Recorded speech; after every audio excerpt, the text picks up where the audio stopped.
All right, so if you're getting serious about reading the Bible or looking for a good place to start, this video is for you.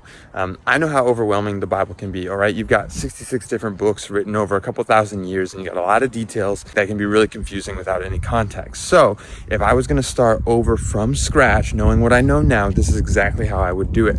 I would not start in Genesis chapter 1. I would not begin in the very beginning of the Bible and try to read all the way through. Now, this is what most people try to do, and I understand that, and there's nothing wrong with doing it. But I think it's one of the hardest ways to grasp the story and really takes the most effort to persevere and keep going through. So what I would do is I would start in a gospel: Matthew, Mark, Luke, or John. These are the biographies of Jesus's life. And since we want to follow Jesus, we need to know Jesus, okay? So you're gonna learn about his life, his ministry, his death, his resurrection, the foundation of everything else you need to know.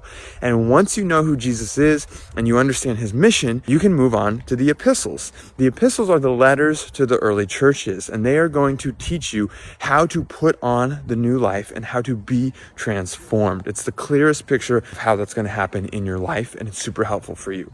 After that, feel free to skip Revelation for now, because it's about the end times and how things end. And it's a great book, but it might be a little confusing to you right now. Instead, jump back to Genesis chapter 1 and read that up through Kings, and you're going to get the story of the Bible, and you're going to see everything pointing back to Jesus. If you want to read the minor prophets at the end of the Old Testament, it's really going to be all about how Israel has turned from God, how they need to turn back, how we need a Savior, and a Savior is coming, and the Old Testament's going to end. Looking forward to that Savior. Who is that Savior? Boom, now you're back in the Gospels and you see that it's Jesus. That's how I would read it if I was starting all the way from scratch. If you want a full breakdown of that method, on my YouTube channel, my most recent video, I did exactly that, and I show you what I would do in more detail. If this video is helpful for you, make sure you like, make sure you share it, make sure you follow and subscribe for more like this. God bless you as you read. God's got a great plan for you. Just keep going with it.